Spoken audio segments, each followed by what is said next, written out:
Hello everyone, and welcome to another Mate Nason video. This is another video in my series looking back at games played in 2020. And in this video I'm going to be counting down the 10 games that I played the most last year. So last year I logged over 450 different plays, so 450 different times I was playing games. That's an average of 1.2 games a day. So a pretty good year, I think. Of those 450 games, I played 140 unique games, different titles games. 43 of them were new, which means the other 100 or so were classic games that I have played before. So right now I would like to start counting down what games of those 140 games did I play the most? What were the 10 top? So coming in at number 10 is a new game that I just learned in 2020, Pendulum. This is by Stone Meyer Game. This was my 10th most played games last year, and I played this a total of 10 times. And 9 of them were solo. I only was able to play one time this game with a group of people. And why did I play it so many times? Well, it was quite fun. I enjoyed the solo challenge of this because it's a timed game. It's a real-time game. The mechanics of the game are very simple. They're very tried and true. It's a worker placement game, putting down workers, trying to get resource, and then cashing them in for victory points. So it's just a very simple game in that regard. But what makes the game fascinating is this timing mechanic. When you put your workers down and flip this timer over, your worker has to stay on that spot until the timer runs out. So you're really trying to manage where you put your workers so they don't get hung up on spaces that are going to take them away for a long time. You're only playing for so many rounds. I think there's 5 rounds or something in the game, so there's not a lot of time in the game as far as rounds to get all the victory points you need to win. And then lastly, the game came with 5 different factions or characters you can play as, each with a beginner and advanced side, and both sides had different unique abilities that you could use. So I played this game 10 times so I could try all those different factions. So that is my number 10 game, Pendulum. Moving on down the list to number 9 is another game coming from Stone Meyer Games. This is a game that I had played before, and that is Tapestry. Tapestry I played 11 times last year. 6 of them were solo. Tapestry is also a game that's in my top 100 games of all time. It's coming in at number 76. And I like Tapestry. Like I said, I played it 6 times solo, played it 5 times with my friends and family. It's just a good civilization-themed game. You are taking actions to just progress on this track. So it's just a very simple mechanic of moving up a track, whether it's technology or exploration, science, getting the benefit of that space, and then go on to the next player. So you're just trying to kind of build this civilization by investing in these different tracks. There's tons of different factions. That's another reason I played this game so many times. An expansion came out for it last year. I don't think I've played all the factions in that expansion yet. So a lot of good replayability in Tapestry, my number 9. Going on down to number 8 is another game that I played 11 times, just like Tapestry. And it's a game that I have played before, and that is Era Medieval Age. This is a roll and write game. However, you're not writing, you're actually using these chunky block Lego-y pieces to build a medieval city. So you're rolling dice like a traditional worker or traditional roll and write game. You're gaining those resources to then build different parts of your cities, hospitals, churches, farms, things like that.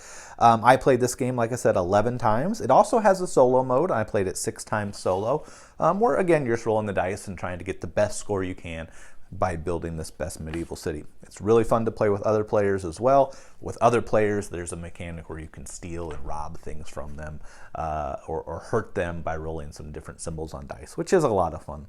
That is Era Medieval Age, my number 8. Coming in at number 7 is another game that I played 11 times, so that's a 3-way tie there at 11 plays, and this is the original deck builder game, Dominion. Dominion is in my top 10 games of all time. I love Dominion. I played this 11 times last year. Of course, not solo, always with other people. This is a game that my girlfriend and I both love. So a game of Dominion only takes 15-30 minutes at the most. So this is a nice casual game we can play after work, after dinner, set it up, play around. We're trying to play through all the different expansions, so we're kind of shuffling all the cards together and just going through each card, and then after we use one of those kingdom cards, we pull it out so we don't use it again. So for those of you who don't know what Dominion is, it is a deck builder game where you are starting the game with just a deck of money basically, and you're using that money to buy action cards that will let you then get more money, and you're kind of trying to build this engine of drawing cards and playing cards and gaining money to eventually buy these victory point cards. And once all the victory point cards are bought, the game's over and you score up your point. So that is my 7th most played game, Dominion. Moving on down the list is a Kickstarter that I received. I can't remember if I received it at the start of this year or just at the end of 2019, and that is Project Elite. This is a reprint that came out on Kickstarter of a game that came out several years ago. This game I played 12 times last year, 10 of those solo. This is a really fun real-time combat-y game. On your turn, you are rolling these dice, which give you different symbols for moving your space marines around, and sometimes they will roll symbols for these aliens to keep running and rushing and attacking you.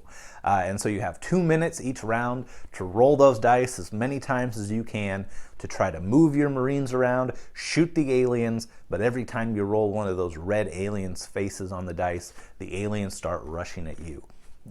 So it's got this real-time pressure aspect to it. At the end of those 2-minute rounds, the aliens all get a turn to shoot you or bite you or attack you in some way. And then you set up for the next round and do it all over again. More aliens show up and you got to kill them until you complete your objective. A lot of fun, really neat game. I love playing this with other players, but of course 2020 being what it was, I wasn't able to get a lot of game sessions in, so I was happy this game had a solo mode. That is Project Elite, my number 6. Coming on down the list is a game that I played 15 times, and all of them were solo, which is unique because it's a game that doesn't have a very good solo mode, and that is Vindication. I love Vindication. Vindication is a thematic game where you basically wash up on this island and you are trying to vindicate and redeem yourself. You're hiring these companions who help you go on your quests to kill monsters, find relics, getting good traits and things like that. And by doing all these things, you're going to gain, of course, victory points. But not only is there a fun theme in this game, it's actually just a very straightforward Euro game. All your traits and your things that you need to fight monsters like courage and stuff are just attributes. And by taking different actions, you can gain attributes, shift attributes from one category to another. So it's really just kind of a Euro-y game of managing these resources, but the theme tacked onto it and the exploration of the map, tons of fun. It does have a solo mode that I tried 5 times last year. I do not like the solo mode in this game. So the other 10 times I played this game, I actually played both characters. I played it as a 2-player game. There is very little, if any, player interaction in this game, so it was not hard at all to run one character and have them run around, explore something, and fight some monsters, and then play the hand of the next character and have them run around the island, fight monsters, and explore things. So again, not really designed for solo that way, but that's how I played it, and it was a lot of fun. Vindication, played it 15 times, my number 5. Going on to my number 4 game is a game I played for the first time last year, and I played this game 17 times, and that is Gloomhaven Jaws of the Lion. Now, I have played the original Gloomhaven 20, 30 sometimes over the past couple years, but I picked up Gloomhaven Jaws of the Lion to play with my stepson, so we played this 17 times together last year. None of it I played solo, always played it with him. Great game. Gloomhaven, of course, is in my top 10 games of all time. Really wanted to share this experience with my stepson. For those of you who haven't played Gloomhaven or don't know about Jaws of the Lion, it's basically a campaign game. You play through, I think there's 20 different missions. We haven't finished it yet. where you're playing a very linear story in Jaws of the Lion. You go to a mission, maybe it's a pirate ship or exploring a sewer, you fight some monsters, and then you read some story, and then you go on to the next mission. The fun part of this game is leveling up your character's action deck. So it's a skirmish game where you're playing these cards to move around and fight the monsters. And at the end of each round, you're gaining these experience points. And as you level up your character, you get to open these packages and get new cards to mix into your deck to take on to the next adventure. So that's Gloomhaven, Jaws of the Lion. My fourth most played game, played that 17 times. Going on to number 3 is another game that I played exclusively solo last year. I played this game 20 times, and that is Barbarians The Invasion, my third most played game. This game is in my top 50 games of all time. I love this game. I have played it a couple times with other players. A ton of fun, but the solo mode is great too. In Barbarians, you are trying to conquer these different regions of this world, and you're trying to chain together these regions. So you're trying to gain resources to build armies and then launch attacks on these different tribes. There's also different technology tracks you can upgrade on, which is really cool. So as you start to learn about your enemies, it makes it easier for you to fight them, which is really nice.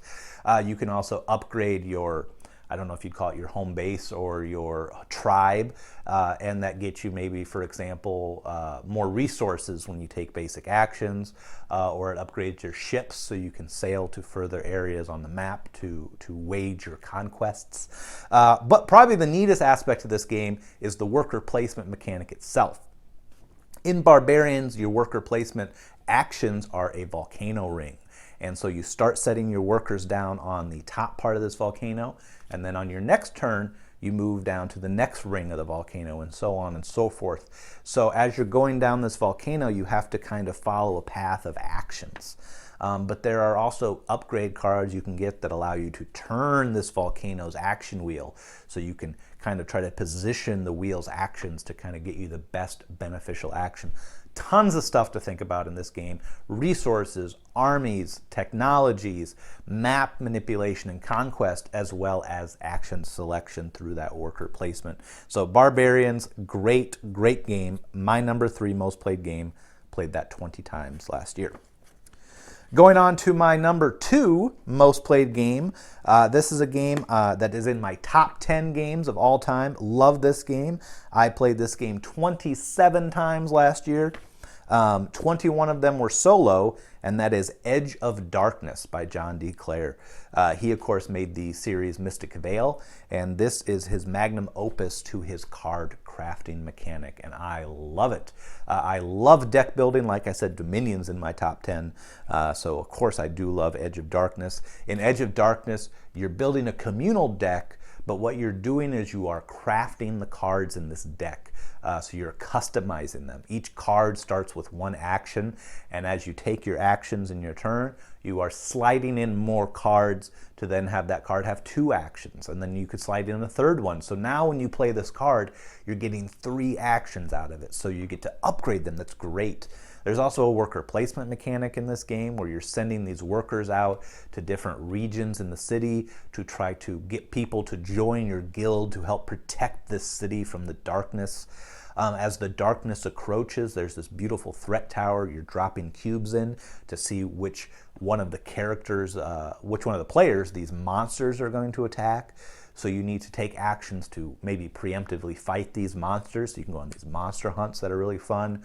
Or you can preemptively build up your defenses by sending your workers out to different defensive areas in this worker placement game as well to kind of, protect yourself from these threats, these attacks.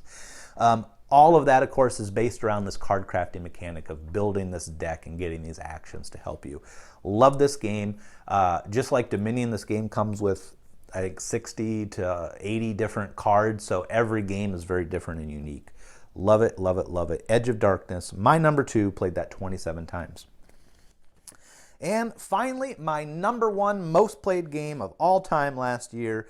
I played this game 32 times, and it is my number 1 game of all time, and that is Twilight Imperium 4th edition. What can I say about Twilight? I could probably talk for 15 minutes about why this is the greatest game. Twilight Imperium is a space opera. It is epic. It takes 8 hours to play, but it is worth it. You are taking this space faction, you are moving out to this map, you are exploring these tiles, you are conquering planets, gaining their resources, using that to invest into your space empire in order to build more ships, upgrade your technologies, and then you are working your way through this galaxy trying to reach the center, Mechatol Rex, the ancestral home of the Emperor, and you're doing all of this to try to score objective points. Every round, objectives come out that give you a goal to go for. Maybe it's to build 5 of these big ships. Maybe it is to control different anomalies like nebulas and things on the board. And so each round an objective comes out, and then all the players are trying to conquer that objective. Maybe you are trading with your neighbors. You take this planet, I'll take this planet. We can help each other out. Or if someone starts getting too far ahead, you can start point denying by conquering their different regions. The negotiation in this game is phenomenal. Everything you can do in this game, you can build alliances, help each other out, gang up on the leader, do great trades to get more money to build up your armies. I mean, again, I can't say enough good things about Twilight Imperium. I will mention quickly that the new expansion, Prophecy of Kings, came out last year. So one reason I played this game 32 times is I had to play the 7 new factions that were in that expansion. So Twilight Imperium is just the epitome of games. If I'm going to spend all day playing games with my friends, there is no better game than Twilight Imperium, where we can spend the day together and tell this phenomenal arcing story of this space opera. So Twilight Imperium, my #1 played game, played that 32 times. That's my list. That's my top 10. These games account for about 37% of all the plays I had last year. So this was a third of everything I played was one of these 10 games. Let me know in the comments which games you played the most last year. Do we have any crossovers? And give me a like and subscribe if you enjoyed this video. Let me know what else you'd like to see, and I'll be coming out with more content here on Mate Nason's Menagerie. Thank you.